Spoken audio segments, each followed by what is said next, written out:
Good morning to all. Olympia IAS academy சார்பாக பார்த்தீங்கன்னா அப்கமிங்காக வரக்கூடிய குரூப் 1லேருந்து குரூப் 4 வரைக்கான ப்ரிலிம்ஸ் தேர்வுக்கும் மெயின்ஸ் தேர்வுக்கும் பயன்படும் வகையில் தமிழரசு புத்தகத்திலிருந்து தமிழக அரசின் திட்டங்கள் மற்றும் சாதனைகள் என்ற தலைப்பில் ஒரு சிறப்பிதழ் வெளியிட்டிருக்காங்க.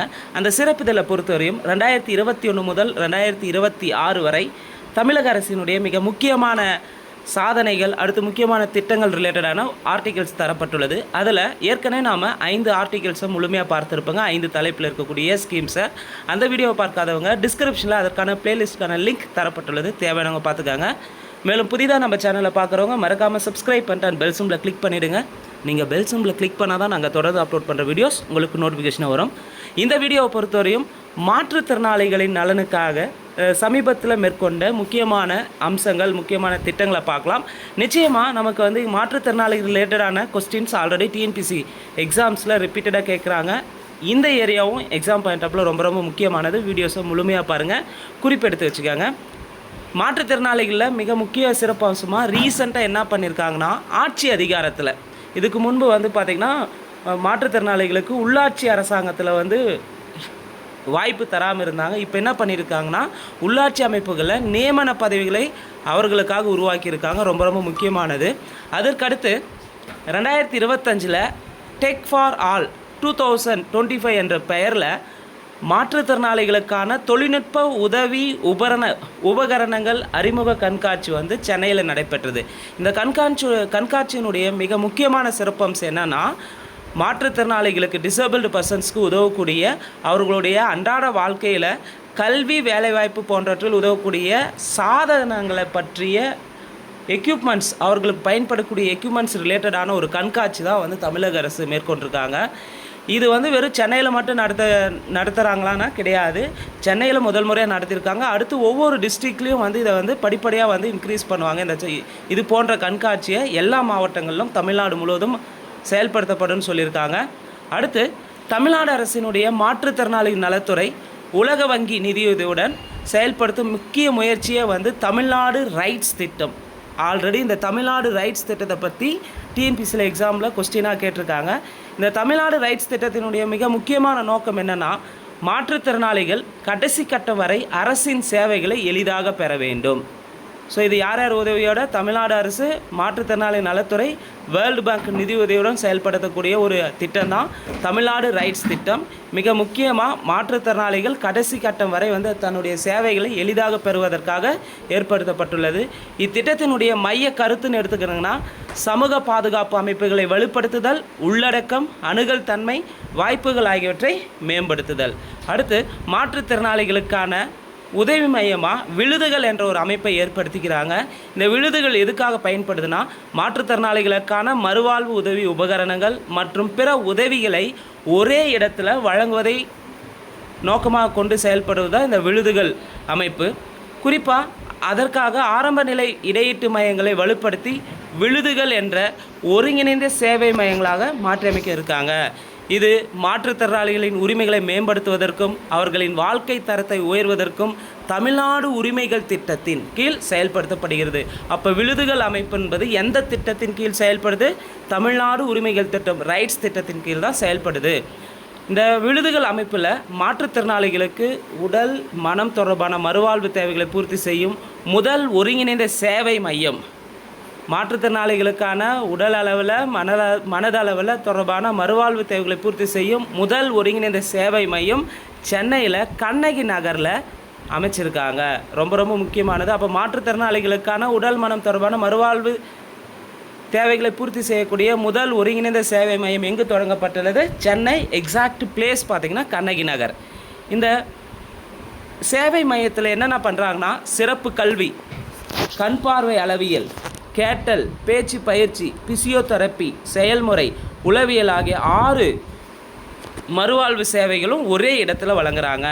இந்த திட்டம் பார்த்திங்கன்னா தமிழ்நாடு முழுவதுக்கும் விரிவுபடுத்தப்பட உள்ளது. அதே போல் மாற்றுத்திறனாளிகளின் வீடு தேடி சென்று சேவை வழங்கும் சேவை ஊர்திகளும் பயன்பாட்டிற்கு வந்திருக்கு. கடந்த 2024 இப்போ பட்ஜெட்டில் அனௌன்ஸ்மெண்ட் பண்ணுவார் நிதித்துறை அமைச்சர். அதில் என்ன சொல்லியிருப்பாங்கன்னா, சென்னையில் ஆட்டிச குழந்தைகளுக்கு ஒரு ஒப்புயர்வு மையம் தொடங்கப்படும் சொல்லியிருப்பாங்க 2024 பட்ஜெட்டில். அதன் அடிப்படையில் ஒருங்கிணைந்த ஆட்டிச ஒப்புயர்வு மையம் 2024 டிசம்பர் 5ஆம் தேதி தொடங்கப்பட்டது. ஸோ இந்த ஒருங்கிணைந்த ஒப்புரவு மையத்தினுடைய மிக முக்கிய அம்சம் என்னன்னு பார்த்தீங்கன்னா, ஆட்டிசத்தால் பாதிக்கப்பட்ட குழந்தைகளுக்கு மிக சிறப்பான முறையில் வந்து அவர்களுக்கு வந்து ட்ரீட்மெண்ட் தரதோ, அவர்களுக்கான எஜுகேஷனை கொடுக்கறது தான் இந்த ஆட்டிச ஒப்புரவு மையத்தினுடைய முக்கிய அம்சமாக இருக்குது. இது எப்போ தொடங்கியிருக்காங்கன்றதை பார்க்கலாம். டிசம்பர் 5, 2024. ஸோ பொதுவாக ஆட்டிச குழந்தையை பொறுத்தவரையும் அதுக்கான அவேர்னஸ் வந்து குறைவாக இருக்கின்ற இந்த சூழலில் தமிழ்நாடு அரசு ஆட்டிசத்துக்கான ஒரு ஒப்புயர்வு மையத்தை ஏற்படுத்தி இருக்கிறது பாராட்டத்தக்கது. இந்த ஒப்புயர்வு மையத்தை பொறுத்தவரையும் எல்லா வகையான மறுவாழ்வு சிகிச்சைகள் கிடைக்கும் வகையில் தான் அமைக்கப்பட்டுள்ளது. குறிப்பாக ஆட்டிசனா என்ன, அதை கண்டறியறது, அதை மதிப்பீடு செய்தல், அவர்களுக்கான சிறப்பு கல்வியை வழங்குதல், கேட்டல் மற்றும் பேச்சு பயிற்சி வழங்குதல், இயன்முறை செயல்முறைகள் சேவைகள், தொழில்சார் பயிற்சி வழிகாட்டுதல், உளவியல் ஆலோசனை போன்ற சேவைகளை ஆட்டிச குழந்தைகளுக்கும் அவர்களின் பெற்றோர்களுக்கும் பல்துறை வல்லுநர்கள் மூலமாக வழங்குகிறாங்க. குறிப்பாக தொடக்க நிலையில் குழந்தைக்கு ஆட்டிசம் என்பதை உணர்ந்து கொள்ளும் பெற்றோருக்கு ஒரு கலங்கரை விளக்கமாக இந்த மையம் விளங்கும். ஆட்டிச நிலை குழந்தைகளுக்காக இந்த மையத்தில் ஒரு பகல் நேர பராமரிப்பு மையமும் செயல்பட்டு கொண்டு வருகிறது. இந்த பகல் நேர பராமரிப்பு மையத்தில் என்ன பண்ணுறாங்கன்னா, தன்னார்வ தொண்டு நிறுவனத்துடன் இணைந்து 2 சிறப்பு கல்வியாளர்கள் இருப்பாங்க. காலை 9 மணிக்கு பெற்றோருடன் வந்தால் 3 மணி வரை அவர்களுக்கு வகுப்புகள் தொடங்கும். இது இல்லாமல் ஆட்டிசத்துக்கான ட்ரீட்மெண்ட்டு இந்த இடத்துல எடுத்துக்கலாம். அதே போல் இந்த வகுப்புகளில் எல்லா வகைப்பட்ட குழந்தைகளுக்கும், அதாவது குழந்தைகளின் வயதிற்கு ஏற்றாற்போல் அவர்களுக்கு வகுப்புகள் நடைபெறும். இது இல்லாமல் அறிவுசார் வளர்ச்சி குறைபாடு உடைய மாற்றுத்திறன் குழந்தைகளுக்கு மேம்பாட்டிற்கான ஒவ்வொரு மாவட்ட தலைமை மருத்துவமனை அல்லது மாவட்ட மருத்துவக் கல்லூரிகளில் இக்குழந்தைகளுக்கான இலவச தெரப்பி வகுப்புக்கான பயிற்சி நிலையங்களும் தொடங்கியிருக்காங்க. அது தொடர்ந்து வந்து ஆட்டிச குழந்தைகளுக்கு ட்ரீட்மெண்ட்டு தந்து வராங்க தமிழ்நாட்டில். அதற்கடுத்து ஆட்டிசத்தால் ஒரு குழந்தை பாதிச்சுன்னா அவங்களுக்கு வந்து பார்த்திங்கன்னா காப்பீடு திட்டத்தில் அவங்கள விட்டுட்டு தான் மற்ற வீட்டில் இருக்கிற மெம்பர்ஸ்க்கு ஆட் பண்ணுவாங்க, காப்பீடு போடுவாங்க, இன்சூரன்ஸ் போடுவாங்க. ஆனால் அதெல்லாம் பிரச்சனைலாம் களையணுன்றதுக்காக தமிழ்நாடு கவர்மெண்ட் என்ன பண்ணியிருக்காங்கன்னா, தமிழ்நாடு முதலமைச்சரின் காப்பீட்டு திட்டத்தில் ஆட்டிசத்தால் பாதிக்கப்பட்ட குழந்தைகளையும் அவர்களுடைய குடும்பத்தையும் முழுமையாக ஆட் பண்ணுறாங்க. ரொம்ப ரொம்ப முக்கியமானது. இதில் எந்த ஒரு வருமான ஒச்சுவரமோ நிர்ணயிக்கப்படலை. அடுத்து பள்ளிக்கல்வித்துறையில் சிறப்பு குழந்தைகளுக்காக பங்கேற்பு செய்யவும் அவர்கள் வந்து அடுத்த கட்டத்தில் அவங்கள ஊக்குவிக்கிறதுக்காக ஏற்பாடுகள் செஞ்சுருக்காங்க. குறிப்பாக அரசு பள்ளி மாணவர்களுக்கான கலை திருவிழாவிலும் சிறப்பு தேவையுள்ள குழந்தைகள் அனைவரும் பங்கு பெறுவது ஊக்குவிக்கப்பட்டது. 2024 சிறப்பு தேவை 2024 முதல் சிறப்பு தேவையுள்ள குழந்தைகளுக்கு மட்டுமான சில போட்டி பிரிவுகளும் ஆட் பண்ணியிருக்காங்க. இது ஒவ்வொரு ஆண்டும் அக்குழந்தைகளுக்கு பரிசு பெறுவது என்பது உறுதி செய்யப்பட்டுள்ளது. இவ்வாறு மாற்றுத்திறனாளிகள், ஆட்டிசத்தால் பாதிக்கப்பட்ட குழந்தைகளுக்கும் அவர்கள் சார்ந்த பெற்றோர்களுக்கும் ஒரு மிக முக்கிய மையமாக தமிழ்நாடு கவர்மெண்ட் பல ஸ்கீம்ஸை வந்து இம்ப்ளிமெண்ட் பண்ணியிருக்காங்க. ஸோ இது வந்து பார்த்திங்கன்னா இந்திய அளவில் வந்து மாற்றுத்திறனாளிகளுக்கு அதிகமான திட்டங்களையும் அதிகமான சேவைகளையும் வழங்கக்கூடிய மாநிலமாக தமிழ்நாடு தொடர்ந்து இயங்கி கொண்டு வருகிறது. எக்ஸாம் பாயிண்ட் அப்போ பொறுத்தவரை நமக்கு மாற்றுத்திறனாளிகளை பற்றி கொஸ்டின்ஸ் ரிப்பீட்டடாக கேட்குறாங்க. ஸோ இந்த வீடியோ வந்து உங்களுக்கு பயனுள்ளதாக இருக்கும். இந்த வீடியோவை பற்றி உங்களுடைய கருத்துக்களை மறக்காமல் கமெண்ட் செக்ஷனில் கமெண்ட் பண்ணுங்கள். அதே போல் டிஎன்பிஎஸ்சி எக்ஸாம்ஸ்க்கு ப்ரிப்பேர் பண்ணுற உங்கள் ஃப்ரெண்ட்ஸ்க்கு ஷேர் பண்ணுங்கள்.